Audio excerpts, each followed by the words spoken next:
Esto es Déjà Vu, un podcast para hablar de la historia detrás de la coyuntura política en Colombia, con Alejandro Lloreda y Luis Guillermo Vélez.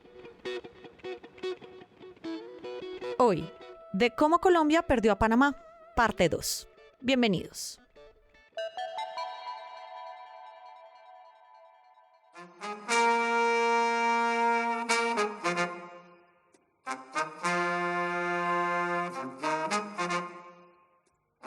Bienvenidos de vuelta a nuestro segundo episodio de Déjà Vu sobre la separación de Panamá. Yo soy Alejandro Lloreda. Y yo soy Luis Guillermo Vélez. Alejandro, dejamos a Panamá con una compañía para hacer el canal quebrada. Sí. Con Ferdinand de Lesseps, el gran francés, en casa por cárcel. Sí. Con el hijo preso. Sí. Con Clemenceau renunciado y en su casa desprestigiado. Colón incendiado. Los 500.000 inversionistas, incluyendo las viudas de Francia, absolutamente arruinadas. Con cualquier tema de autonomía de Panamá, pues perdido, porque pues ahora era un departamento. Esto no pintaba bien y había un liquidador que había nombrado para ver cómo sorteaba toda esta situación, esta quiebra magnífica en la que había resultado pues todo este problema panameño. Así es, y sobre todo para Colombia y para Panamá, sin la esperanza de un canal, que era la gran esperanza de tener la gran obra de infraestructura universal en territorio colombiano. Claro, esto era terrible y empieza a surgir acá, pues obviamente era como un caso perdido. Sí. Esto era un caso perdido. Panamá, eso era imposible, no se podía con Colombia, eso guerras civiles por todas partes, la geografía panameña imposible, cualquiera que ponía un pie allá se moría de malaria, todos eran unos bandidos alrededor de esta cosa, y entonces aparece nuevamente la opción de Nicaragua. Entonces los nicaragüenses dicen, miren, no se pongan allá con eso de Panamá, que eso es más, claro, es más cortico de un lado a otro en Panamá en el istmo. Pero acá tenemos el lago de Nicaragua y podemos revivir la idea del Comodoro Vanderbilt y es hacer un canal del Atlántico al lago de Nicaragua y del lago de Nicaragua al Pacífico, mucho más sencillo, sin problemas. Estaba el presidente nicaragüense de apellido, tal vez es de apellido Santos, y el presidente dice, ¿sabe qué? Aquí lo que ustedes quieran. Aquí con mucho gusto, aquí no tienen que negociar con nadie diferente a mí y aquí les pongo a Nicaragua a disposición. Pero la cosa se enreda. Así es. Y a este panorama negro para Panamá entran dos personajes, Luis Guillermo, de película. Estos van a ser dos personajes que nos van a acompañar en el resto del episodio y son dos, llamémoslos, polémicos empresarios. El primero es Philippe Bunau-Varilla, un ingeniero francés que había estado en Panamá con los de Lesseps. Él había sido un contratista y primero un empleado de la Compañía Universal del Canal.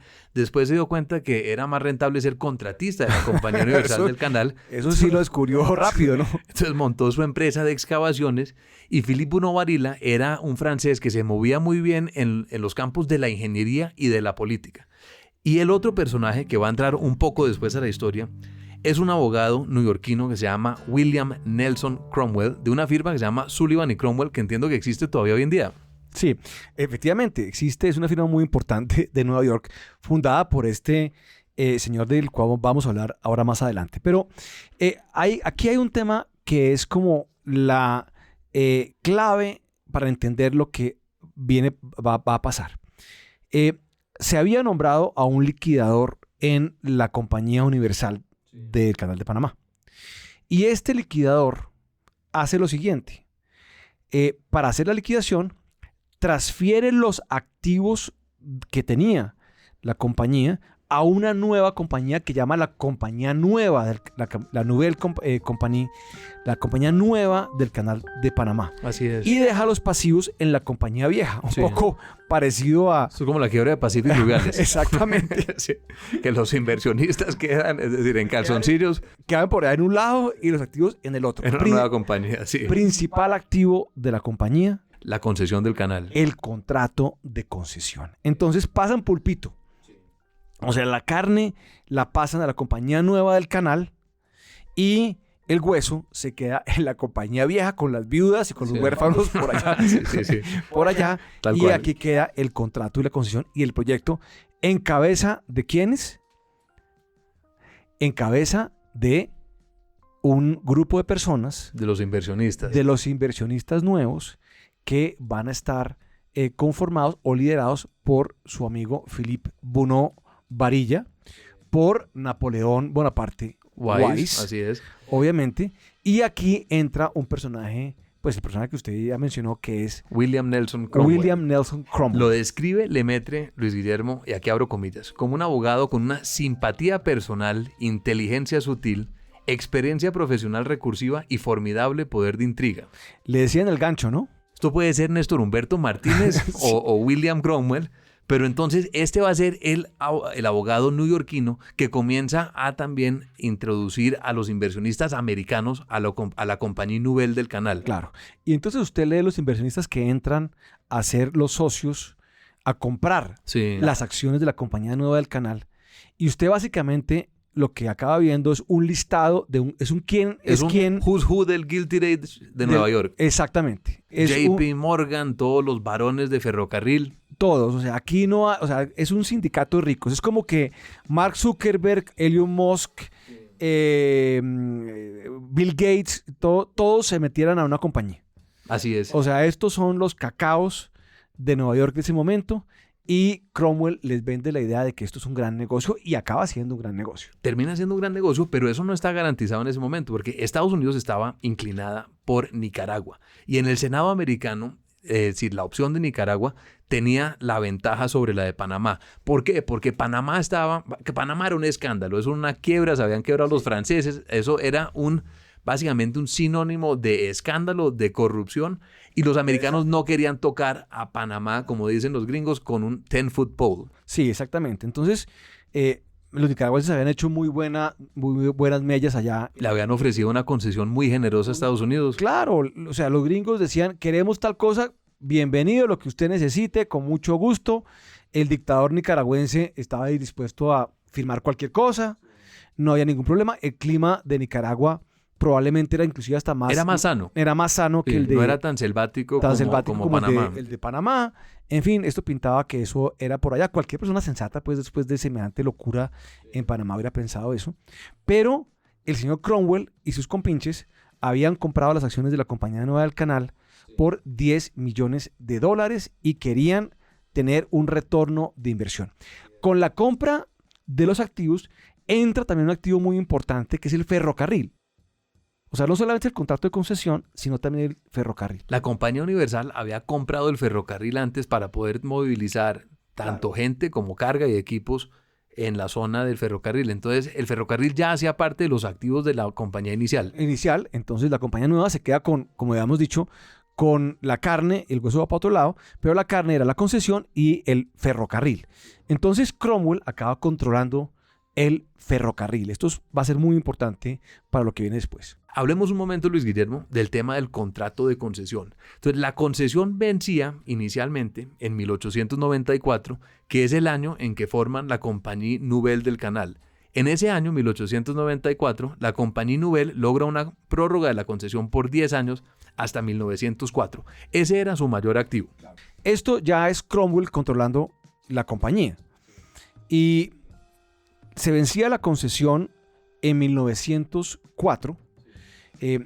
Esta gente estaba viendo cómo convencía al gobierno de Estados Unidos de abandonar el tema de Nicaragua, irse por Panamá, pero viene la guerra de los 1000 días en Colombia. Y esto es una oportunidad, y estos son oportunistas, de los de verdad buenos.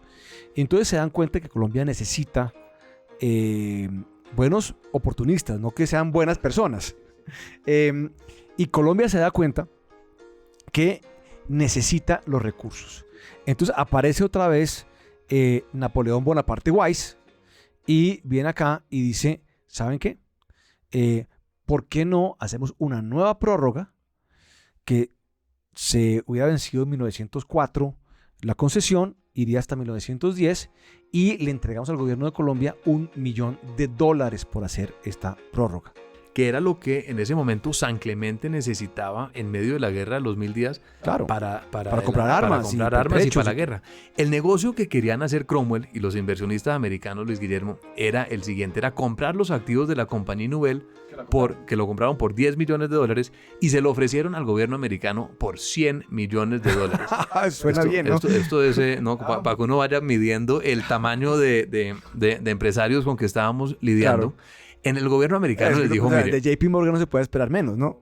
pues entonces les dice, mire, 100 millones están locos, el precio máximo que podemos pagar como gobierno americano son $40 millones, pero usted tiene que prorrogar esa concesión, porque una concesión de 4 años no vamos a alcanzar a hacer nada, y por eso es, como usted dice, que con el gobierno de San Clemente negocian la prórroga de 6 años hasta 1910. Esa prórroga en su momento o sea, fue Xavi muy... Vendrell Sí. y Alex Saab se hubieran quedado corticos. No, esos son niños.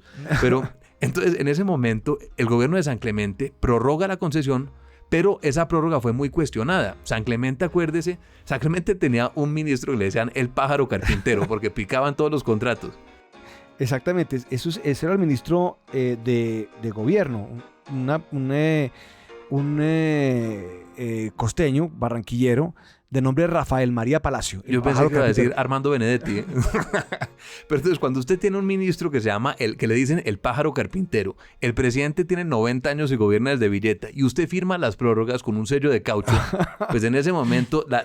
¿Cuánto de ese $1 millón quedó en armas y pertrechos? ¿Y cuánto le llegó al pájaro carpintero? No me atrevo, Luis Guillermo, a especular. Pero el hecho es que entonces esa prórroga fue muy cuestionada porque se decía en su momento que no fue ratificada por el Congreso. Y el Congreso en ese momento no estaba sesionando porque el país estaba bajo ley marcial. Claro. Exactamente, sí. Carlos Martínez Silva, quien ya veremos un poco en esta historia cómo entra, denunció eso como una pillería. Dijo que eso había sido pues el colmo. Inclusive él era de la tesis de dejar vencer la concesión para después negociar nuevamente. El caso es que San Clemente la prorroga. Entonces ya el consorcio de Cromwell y Bono Varilla y compañía tienen una concesión hasta 1910 que han comprado por $10 millones y que les da unos derechos y tienen que hacer algo con eso. Y el 31 de julio del año 1900, porque aquí ya estamos en plena guerra de los 1000 días, le da un golpe José Manuel Marroquín al presidente San Clemente. San Clemente lo dejan abajo en Villeta, lo apresan en Villeta, y llega Marroquín y queda Marroquín entonces encargado de los temas de las negociaciones con el canal. Pero Marroquín tenía un hijo que era... el célebre hijo del ejecutivo.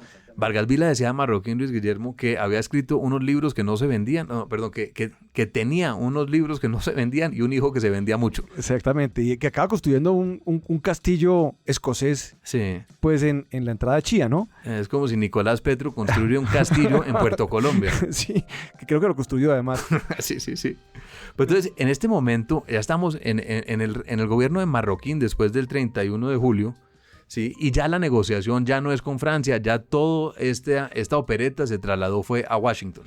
Entonces, Colombia, guerra civil por todo el país, incluida Panamá. Panamá se vuelve a partir de 1901-2 un centro principal, en 1902, el centro principal de operaciones militares. Esto es muy importante.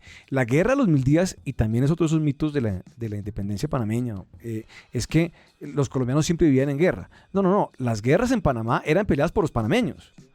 O sea, tan liberales eran los panameños como los como los santanderianos o los cundinamarqueses, y tan conservadores también los panameños como los conservadores que podían haber, pues no sé, en Antioquia.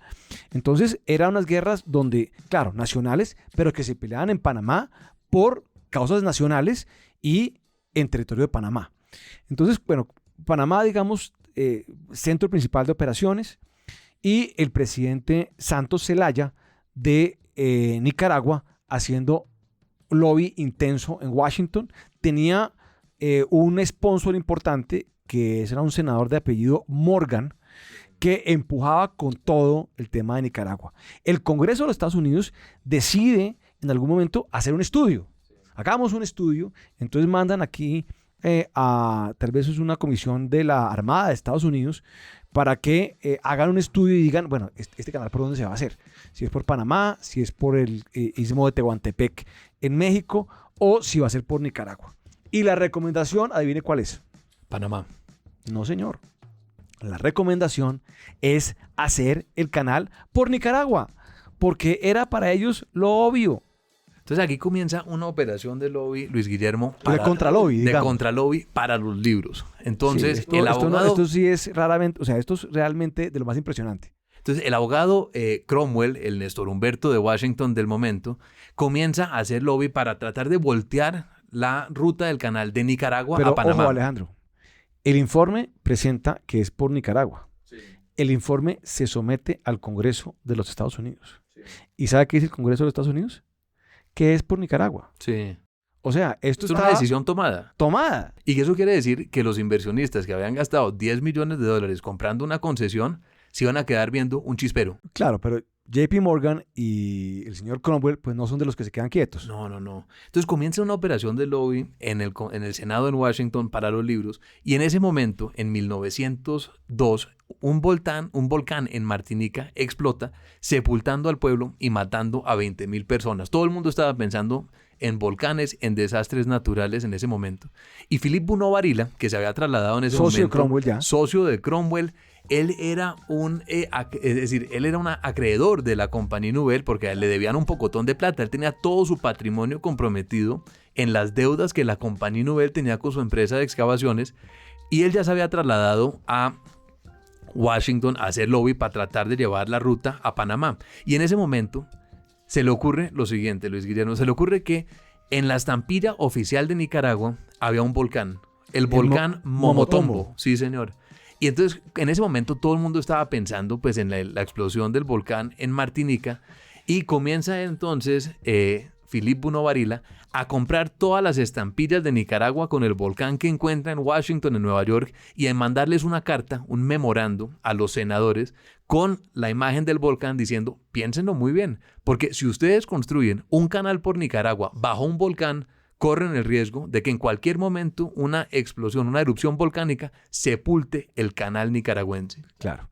Y a todo esto llega a la presidencia de Estados Unidos Theodore Roosevelt. Él no había sido elegido. O sea, llega por una bala asesina. Una bala asesina del presidente McKinley. Y aquí nos toca también echar un poquito para atrás la película porque ¿qué pasó, Luis Guillermo, en 1898?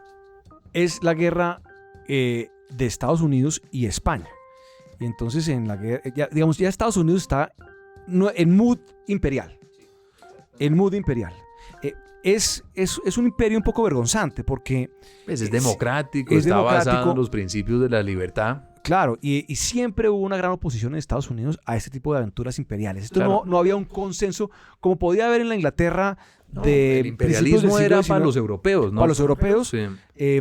Aquí siempre fue un imperialismo bastante reacio, vergonzante, controversial. Pero Estados Unidos se mete en esta guerra en contra de España. Es muy exitoso en la guerra. Se toma, pues básicamente Cuba, Puerto Rico y las Filipinas. Surge un héroe de esta guerra que es Theodore Roosevelt, que es montado en el ticket presidencial de McKinley y entonces es elegido vicepresidente. Y a McKinley lo mata un anarquista. Entonces Roosevelt, que estaba inclusive acampando por allá en un parque nacional, que era lo que le gustaba hacer, van y lo llaman y le dicen, usted es el presidente. Pero Roosevelt sí era un imperialista y tenía una visión imperial geopolítica muy importante y él sabía que era fundamental para poder desplegar poder naval, no tanto para el tema de las mercancías, sino para poder desplegar poder naval de Estados Unidos en las dos costas, requerían de un canal que permitiera mover barcos. O sea, no porque los ferrocarriles podían mover la mercancía, pero se requería pasar un barco de un lado al otro. Y entonces convencen a Theodore, o sea, parte del lobby que hace Cromwell principalmente con sus socios, que inclusive incluían al cuñado pues, de Teddy Roosevelt. Sí, al cuñado. Entonces de Roosevelt, aquí montando a todos en el bus. Del senador Taft. En fin, esto era un combo, como dirían hoy en día, y lo convencen de que hay que hacer el canal por Panamá. Entonces, Roosevelt está convencido como presidente. El secretario de Estado es John Hay. John Hay, una persona muy importante, había sido secretario privado de Lincoln. Sí, un tipo, es decir, llevaba mucho tiempo como secretario de Estado, manejaba la política internacional de Estados Unidos, y en la embajada, en la legación de Colombia en Washington, están 3 personajes que van a ser claves para esta historia, que son Carlos Martínez Silva, primero, amigo de este podcast. Carlos Martínez Silva, Luis Guillermo, era un conservador histórico de primerísimo nivel, era un tipo que tenía... era un tipo era de lo más prestigioso, presidenciable, absolutamente. Absolutamente. Había sido un arquitecto del golpe de Marroquín, porque quería la paz. O sea, él creía que si traía a Marroquín se lograba la paz. Marroquín traiciona la paz y traiciona eventualmente a Martínez Silva. Pero quien empieza las negociaciones serias con Estados Unidos es Martínez Silva, quien tenía muy claro lo que tocaba hacer y las limitaciones. Aquí voy a leer una carta que Martínez Silva le manda a Marroquín en 1901, y abro comillas. Martínez Silva dice: si los hombres de influencia política en este país llegan a convencerse que la ruta de Panamá es la que le conviene a Estados Unidos, y si Colombia no se allana a un arreglo relativamente ventajoso, está en la lógica de los acontecimientos que nosotros perdamos definitivamente el istmo. Estados Unidos encontrará sin mucho trabajo un punto de apoyo en el istmo, tanto para la actual situación de guerra, como porque los panameños de posición y recursos pecuniarios no se resignarán nunca a que el canal se haga por otra parte. Martínez Silva la vio venir. La vio venir muy claro, porque la idea de que esto tomó a toda Bogotá por sorpresa no es cierto. Habían unas pocas personas que tenían en ese momento la previsión. No había independentismo en Panamá. Eso no existía, hay que dejarlo muy, muy claro.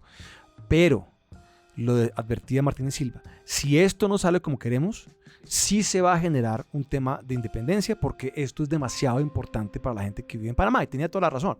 Y Estados Unidos no se van a resignar a que Colombia les diga que no. Entonces, Martínez Silva es un amigo de este podcast, es uno de los pocos colombianos que salen bien librados de todo el episodio que vamos a contar a la vuelta de una corta pausa. Hola, soy Ginette Prieto y soy periodista de investigaciones de La Silla Vacía. Para publicar las notas que hacemos en La Silla nos tomamos días de revisión de documentos, hablamos con fuentes enteradas, viajamos a los sitios donde ocurren las movidas de poder clave y hacemos nuestras propias verificaciones. Les cuento todo esto porque detrás de cada nota, de cada episodio de podcast y de cada producto hay una comunidad que nos apoya, que son los superamigos, que reciben muchos beneficios. Si les gusta lo que hacemos y quieren que continuemos, únanse a los superamigos en lasillavacía.com/superamigos. Nos estamos leyendo y escuchando. ¡Chao!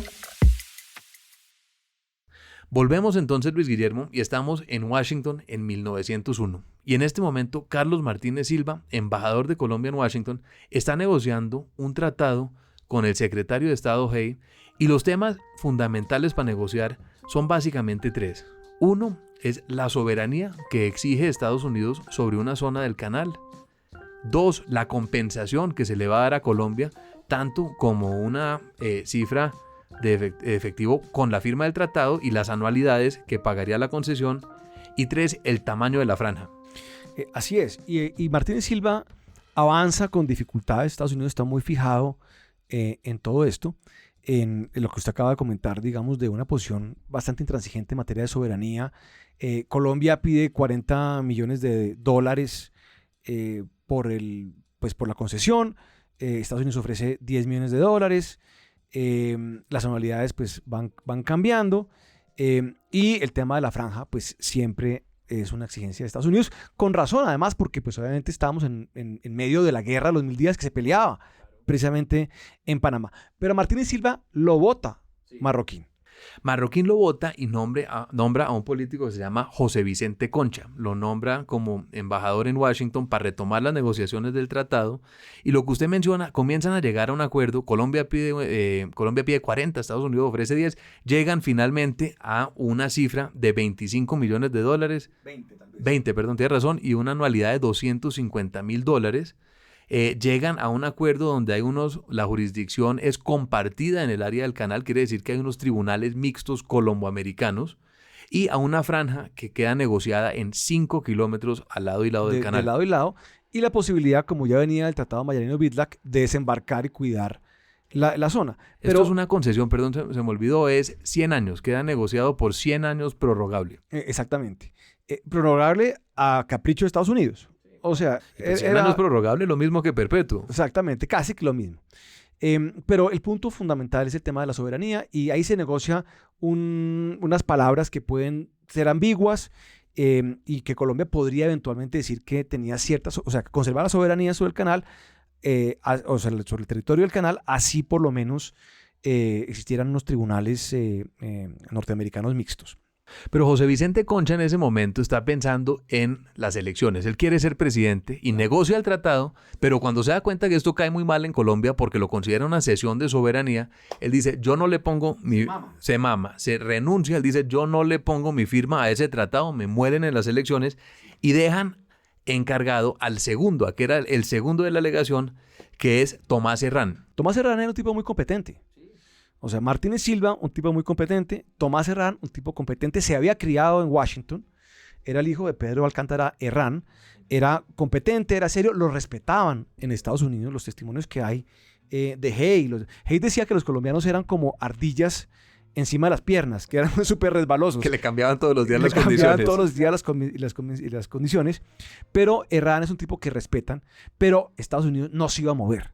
Estaba fijado y Herrán, desesperado, pide a Colombia, a Bogotá, instrucciones, firmo esta cosa o no la firmo, y Marroquín, que era pues... Ese sí resbaloso como una ardilla. Como una ardilla, le dice a Herrán en un cable que sí, que firme el tratado. Así es. Y Herrán firma el tratado Herrán-Hay con el secretario de Estado Hay el 22 de enero de 1903. Estados Unidos estaba afanado por adelantar esto rápido. Teddy Roosevelt no era un tipo que se caracterizara por su paciencia. Él quería hacer el canal ya. Y entonces manda el tratado. Hay un tema muy importante, Alejandro. A mediados de 1902, cuando ya se está negociando el tratado y cuando está claro que va a hacer esto por Panamá, ya el Congreso de Estados Unidos ha cambiado de opinión. Se ha expedido la famosa ley Spooner, que la ley Spooner lo que hace es que hace varias cosas. Uno, revierte la decisión inicial de hacerlo por Nicaragua y dice que se hace por Panamá, pero la ley Spooner es la que incluye el requisito de la soberanía. Una vez expedida por el Congreso de Estados Unidos la ley Spooner, entonces en ese momento Estados Unidos se echa del lado del gobierno colombiano en la guerra de los 1000 días. O sea, toma partido. Había sido hasta ese momento neutral, pero toma partido y toma una serie de decisiones que son fundamentales para lograr la rendición de Benjamín Herrera en el Wisconsin, buque norteamericano, en noviembre de 1902. O sea, Estados Unidos se carga del lado colombiano, termina la guerra de los 1000 días, se negocia el Herrán-Hay, en enero tal vez de 1903 y ya todo está listo, como dirían los americanos, off to the races. Así es. El Senado de Estados Unidos ratifica el Herrán-Hay en marzo de 1903 y lo mandan para Bogotá. En Bogotá llega el tratado y en ese momento, esto es el final de la presidencia de Marroquín. Marroquín es muy impopular, ya había perdido gobernabilidad en el Congreso y Marroquín convoca al Senado para un único tema, Luis Guillermo, es aprobar el tratado de Herrán-Hay que había llegado a Bogotá, ya aprobado por el Senado americano. Sí, esto realmente es una cosa de las más tristes que uno puede imaginarse, Alejandro, porque el presidente había autorizado la firma del tratado. Se había firmado por parte de Herrán. Cuando llega acá, pues hay obviamente un escándalo, no gusta para nada, pero el presidente no hace absolutamente ningún esfuerzo para vender el tratado y vender su decisión. Entonces lo manda al Senado. Él ya es un tipo muy impopular, poco poder político, y se discute el tratado y aquí en Bogotá hay una serie de sesiones que transcurren, digamos, mediados de 1903, desde junio, y que concluyen en una muy famosa, tal vez la sesión del Congreso colombiano más importante, o el Senado colombiano más importante de su historia, que se da el 12 de agosto de 1903. La oposición en ese momento estaba encabezada en el Senado por Miguel Antonio Caro, que eso era un monstruo formidable, era el arquitecto de la regeneración, enemigo mortal de Marroquín, y en ese momento era senador. Y terco como una mula. Terco como una mula. Y la oposición al tratado la encabezan Miguel Antonio Caro y Juan B. Pérez, que era un senador por Panamá. Sí, inclusive aquí hay otros de esos mitos, digamos, panameños para develar. Y es que los panameños, los senadores panameños, menos uno de ellos, que ya vamos a hablar de él, los senadores panameños tampoco les gustaba el tratado. No, porque es que cedía soberanía, eso le molestaba mucho a todos Pues los cedía, colombianos. digamos, sí, una soberanía cuasi- mixta, sí, sí, había una soberanía, pero no compartida, tal vez. compartida. Colombia no mantenía soberanía plena sobre la zona del canal y eso ofendía a muchos de los políticos colombianos, muchos de ellos abogados, muchos de ellos...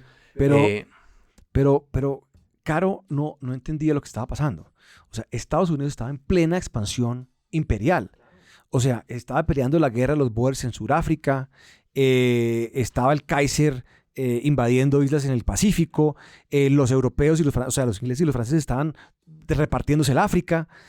Caro no entendía lo que iba a hacer Estados Unidos. Hay una cita muy importante de Caro donde él dice, mire, Estados Unidos no toca tenerle miedo porque Estados Unidos nunca tendrá la fuerza y el desarrollo de las potencias europeas. Y esto es en 1903, Luis Guillermo. Imagínese lo ciego que era Caro.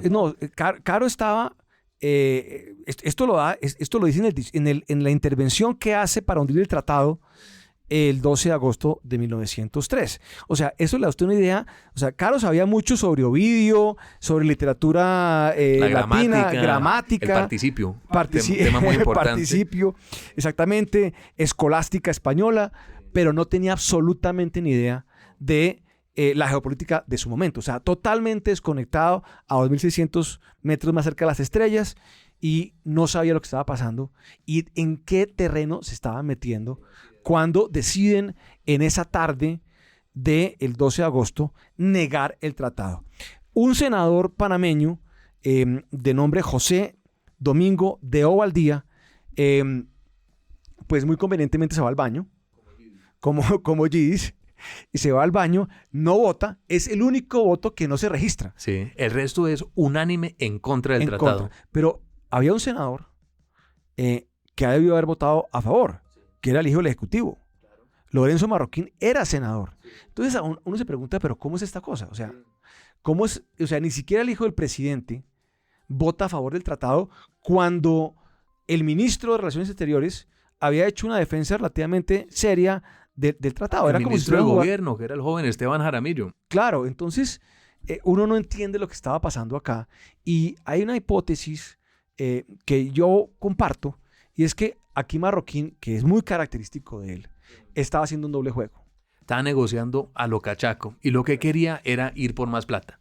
Ahorita dijimos que eran $20 millones lo que ofrecía Estados Unidos. Eso fue una equivocación, eran $10 millones, pero es una cifra que no había dejado satisfecho a los colombianos. Entonces los colombianos querían más plata, querían elevar las anualidades a 600.000, querían elevar la compensación inicial de 10 a 20 millones y pues, la teoría que usted dice, Luis Guillermo, que tiene mucha posibilidad de ser cierta, es que lo que querían era negar el tratado en el Senado y volver a decirle a Estados Unidos, mire, el Senado no lo aprobó, si es muy poquita la compensación, necesitamos renegociar y elevar la compensación a Colombia.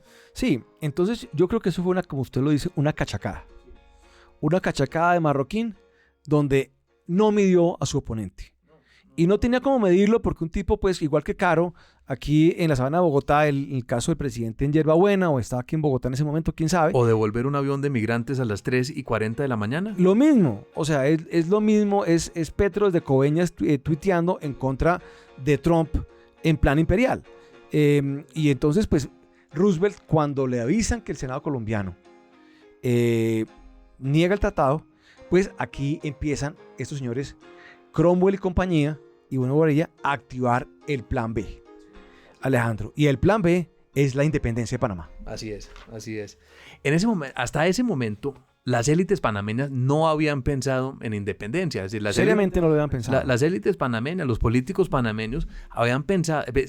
había un consenso en Panamá que el canal era la gran oportunidad para Panamá de salir del subdesarrollo y que ellos necesitaban el canal y en eso había un consenso político en el Istmo. Pero hasta ese momento no había un movimiento independentista, no había una conspiración. Comenzó en ese momento, alrededor del rechazo al Tratado de Rangel, a reunirse círculos pequeños de conspiradores. Pero además, ¿sabe quién eran los conspiradores? Los empleados del ferrocarril. ¿Que eran empleados de quién? De Cromwell. O sea, los próceres de la independencia eran los empleados de Cromwell. Eso estaba pues documentadísimo, porque se reúnen el señor Manuel Amador Guerrero, José Agustín Arango y Federico Boyd, los dos primeros por lo menos empleados directos de Cromwell. Amador era el médico de la compañía del ferrocarril. El médico de la compañía, y esos son pagados por Cromwell, diciendo, bueno, es decir, Cromwell tenía su plan B, y lo activa Bruno Varilla con Cromwell para empezar a mover este tema de la independencia. Pero también hay mucha torpeza en el gobierno marroquín. Es decir, apenas rechazan el tratado, cometen un error, Luis Guillermo, que es absolutamente incomprensible. Mandan de gobernador de Panamá a José Domingo Bobaldía, el senador que se había ido para el baño para no votar el tratado, que era un reconocido independentista panameño, era un senador que estaba abiertamente reconociendo... Que había dicho, inclusive había manifestado... Que si Panamá se separaba, él apoyaba al separatismo. El separatismo por claro. Y lo mandan de gobernador. Claro, y esto siempre ha sido muy controversial. Entonces, hay una versión que quién sabe, de pronto no es cierta, aunque ha podido haber sido cierta. El soborno a Lorenzo Marroquín.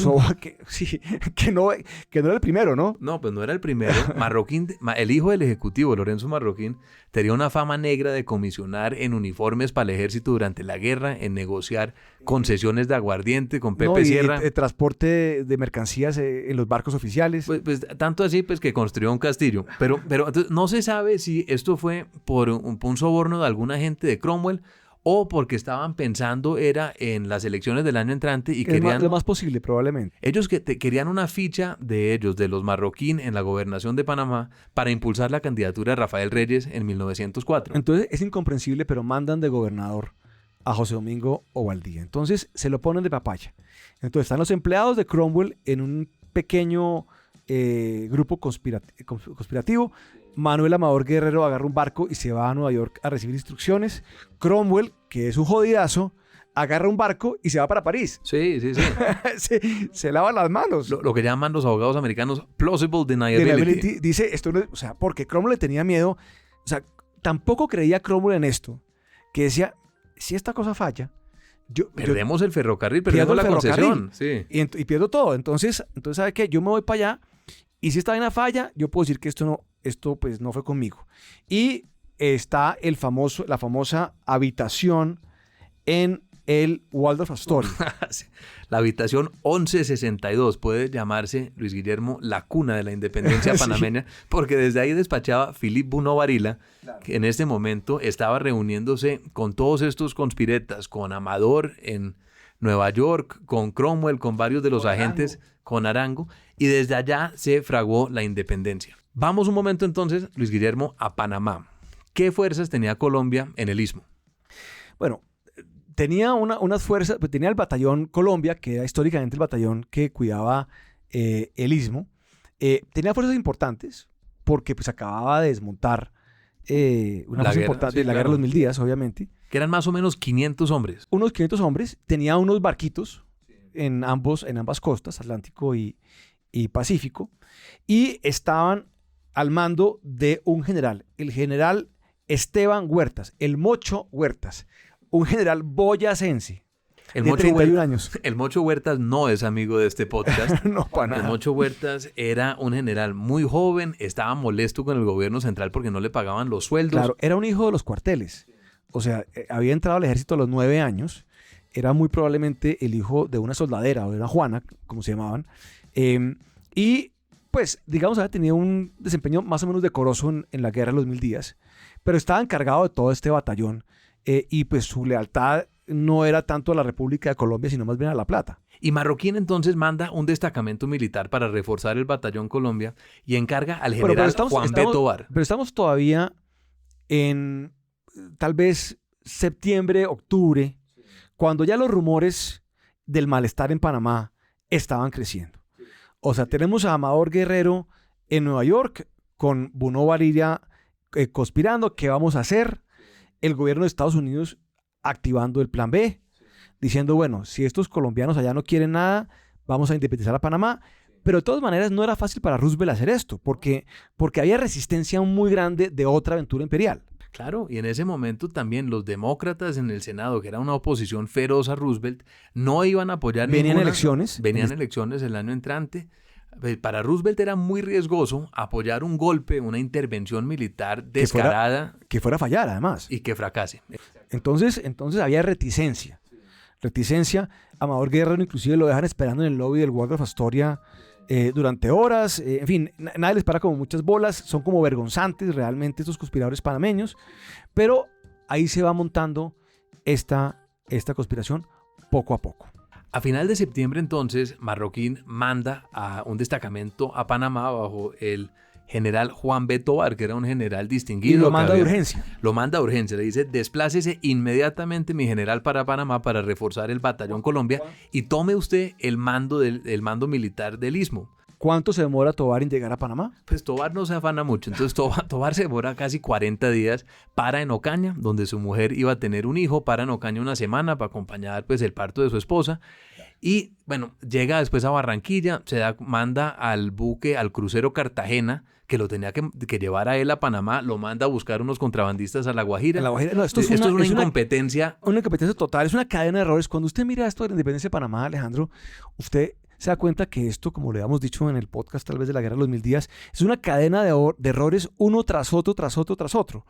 Entonces, no hay un barco para transportar a Tovar y su tropa a Panamá oportunamente, y cada día que va pasando es un día donde la conspiración se va fortaleciendo. Así es. Entonces, el general Tovar coge el crucero Cartagena y termina llegando a Panamá, al puerto de Colón, en el Caribe, por la mañana, la madrugada del día fatídico, que es el 3 de noviembre de 1903. Claro, porque entonces lo que detona la declaratoria de independencia es la llegada de Tovar. Obviamente, digamos, esto se venía cocinando poco a poco, había mucha reticencia, había mucho temor de que esto fuera a fallar. Huertas tiene 500 hombres en Panamá. Los panameños no tenían hombres armados. No tenían hombres, ellos, es decir, no había ninguna fuerza armada. No. Estados había Unidos, un batallón de bomberos que tenía unos rifles, unos machetes, una policía.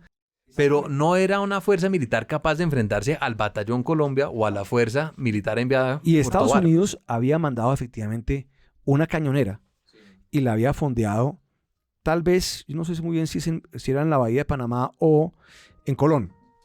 Era en Colón, que es la cañonera Nashville. Y la fondea ahí con un contingente de Marines pues, que podían ser, no sé, no era más de 100 tampoco. Porque... No, y esto no era raro, como hemos dicho, desde 1856, desde la tajada de Sandía, había habido vigilancia de buques gringos sobre el área del ferrocarril. Claro. Pero entonces Tovar llega a la ciudad de Colón en la madrugada de 1903, desembarca con sus 500 hombres y pues llega a la oficina del ferrocarril y dice: buenos días, yo soy el general Tovar, aquí me pueden ayudar a llevar mis hombres a la ciudad de Panamá. Y en el ferrocarril, que todos los empleados del ferrocarril, esto es como de opereta, ¿no? Entonces todos los empleados del ferrocarril que estaban metidos en la conspiración. Pero solamente ellos, o sea, no había más. Ellos eran los empleados de Cromwell, eran los... Entonces le dicen: claro, general, podemos llevarlo a usted, a sus oficiales, a su estado mayor, pero no tenemos vagones el día de hoy, está todo lleno, no tenemos vagones para sus hombres. Entonces, si usted quiere irse solo, sin sus soldados, a bien Panamá, siga bien pueda. Entonces, ese día, 1903, se va el general Tovar con todos sus oficiales. 3 de noviembre. 3 de noviembre. Se va entonces para Panamá, donde lo recibe nada más y nada menos que el Mocho Huertas. Sí. Entonces se reúne con el Mocho Huertas, él lo recibe muy bien, y entonces le dicen: general, aquí venimos nosotros desde Bogotá o desde donde fuera, que desde Colombia. Digamos. Vamos a tomar el mando Vamos militar a tomar el de mando sus tropas. para evitar esta cosa de la independencia. Y entonces Huertas dice: hombre, qué vaina, pero resulta que aquí nosotros pues no estamos en plan como de ayudar mucho, y apresa a Tovar. Entonces, a Tovar. No se esperaba. Entonces, ¿no? Huertas lo habían comprado, sí, obviamente. Después Huertas sale diciendo que eso era pues un acto de justicia, que era una reivindicación histórica, pero Huertas lo habían sobornado y habían comprado a Huertas. Entonces, el Mocho Huertas mete a los generales colombianos, a todos los oficiales, al calabozo. Al calabozo. Entonces, esto pues es una debacle, porque queda la tropa acéfala en Colón. Sí. Y queda Huertas. Además, Huertas había hecho también, como parte de esta conspiración, había mandado a uno de los buques que estaban fondeados en la bahía de Panamá con tropa que él comandaba, porque supuestamente iba a haber una invasión por Nicaragua. Entonces, o sea, él mismo... Se habían inventado una diversión. Una diversión. Sí. Entonces estaba Huertas con unas tropas al mando, leales a él, leales a la insurrección o a la independencia, Tovar preso, y viene la declaratoria de la independencia de Panamá. Porque las tropas en Colón las habían dejado al mando del coronel Torres. Entonces todos los soldados habían quedado en Colón al mando del coronel Torres, pero la única manera de cruzar el istmo, Luis Guillermo, era el ferrocarril. Y el ferrocarril no les iba a hacer el favor porque era el foco de la conspiración. Entonces queda el coronel Torres en Colón solo, sin órdenes, y le llega el mensaje. Entonces, en ese momento organizan el santo y seña de la conspiración de ambos costados del istmo. Entonces, el único teléfono también, sobra decir, era de la empresa de ferrocarril. Entonces, mandan el santo y seña desde Panamá a Colón. El santo y seña es muy colombiano. El santo y seña es: el sancocho está a punto de empezar. Entonces, llega ese mensaje a Colón, donde estaba el coronel Huertas, sin órdenes porque habían apresado... El coronel Torres, porque habían apresado a Tovar. Y en ese momento, unos marines gringos desembarcan para proteger a los americanos y al ferrocarril, no para enfrentarse a los colombianos. A los colombianos. Estaban haciendo lo que ya habían hecho antes. El coronel Torres queda incomunicado y los empleados del ferrocarril le dicen: mire, coronel, a usted lo dejaron aquí solo, ¿por qué no coge estos $5,000 y se devuelve? Aquí hay un buque mercante, el buque mercante Orinoco, devuélvase usted con sus hombres a Cartagena. Y se devuelve. Después de 3 días que no recibe órdenes de nadie, se devuelve, decide embarcarse otra vez hacia Cartagena. Y esa misma tarde del 3 de febrero, como usted decía, Luis Guillermo, el Consejo Municipal de Panamá declara la independencia. Exactamente. Y entonces se iza la bandera de Panamá, que había sido cosida y diseñada por la esposa de Bruno Varilla, probablemente en la habitación 1162 del Waldorf, y Estados Unidos inmediatamente reconoce a la República Independiente de Panamá y ahí sí ya pone a sus barcos a defender la independencia panameña. Esto sucede muy rápido. Es decir, por la tarde del 3 de noviembre, el Consejo Municipal declara la independencia, convocan a un cabildo abierto frente a la catedral en Panamá y organizan una junta de gobierno provisional que es compuesta por 3 conspiradores que son Arango, Arias y Boyd.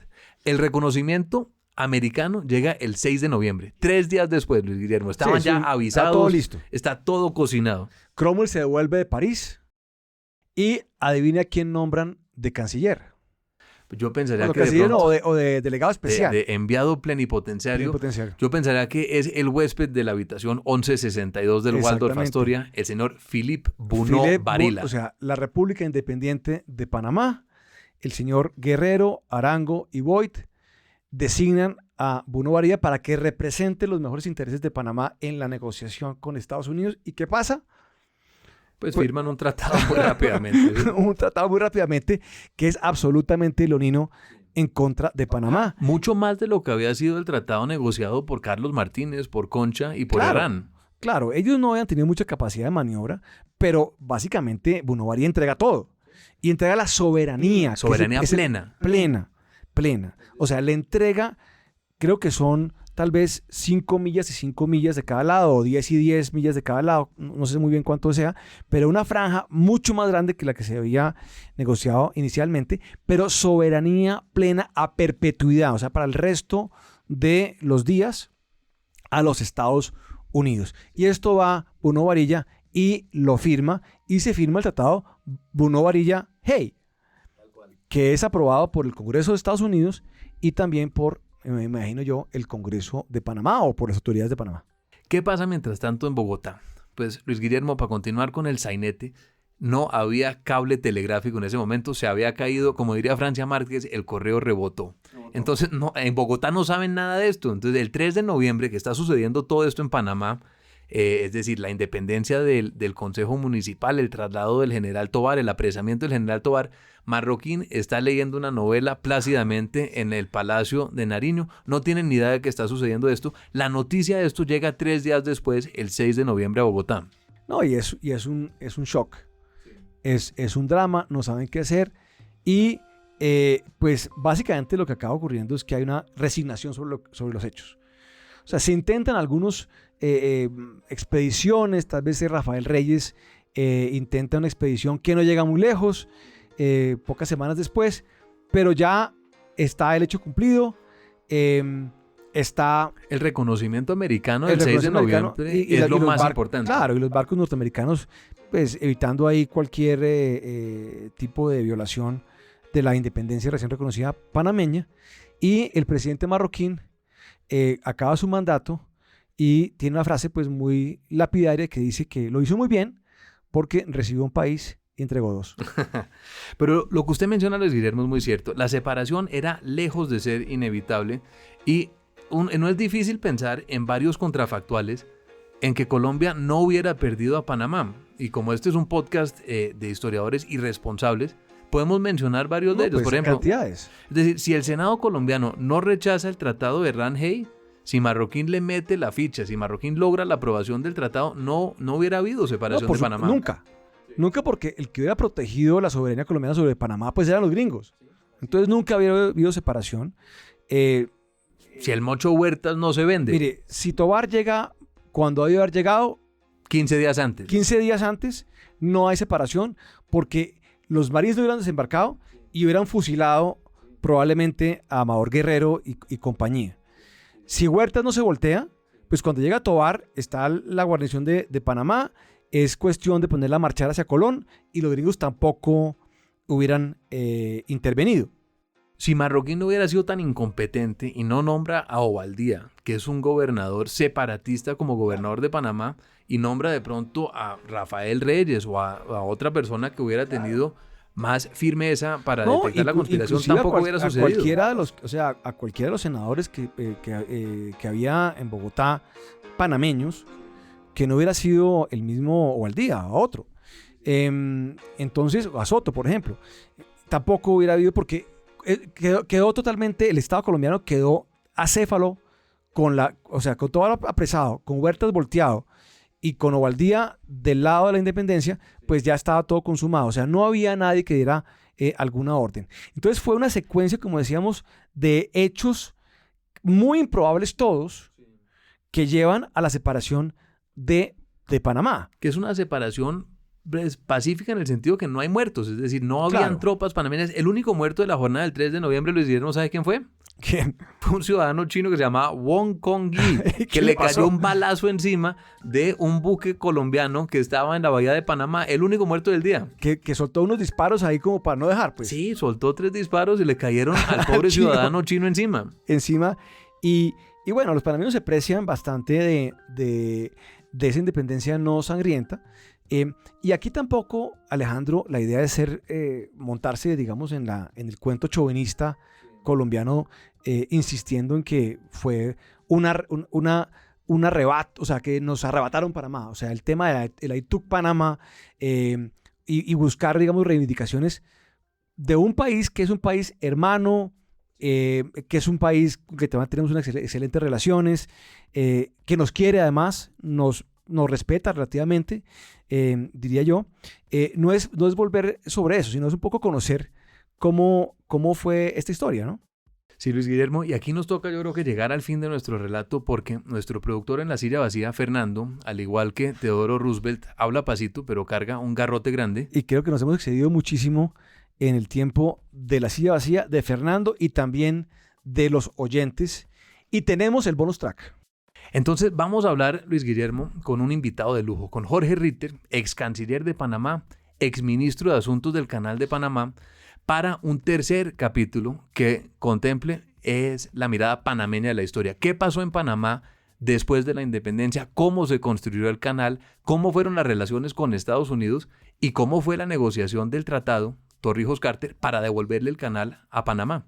Sí, creo que es una muy buena oportunidad de ver la versión panameña de los hechos estos que hemos relatado y también, sobre todo, del siglo XX panameño, que es muy interesante y que conocemos más bien poco.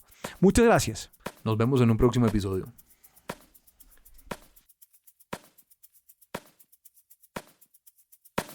Déjà Vu es un producto de La Silla Podcast. Grabado en los estudios de La Silla Vacía. Escrito y dirigido por Luis Guillermo Vélez y Alejandro Lloreda. Producido y mezclado por Fernando Cruz y la coordinación de Tatiana Duque. Cada 15 días, un nuevo episodio en su plataforma preferida. Gracias por escuchar.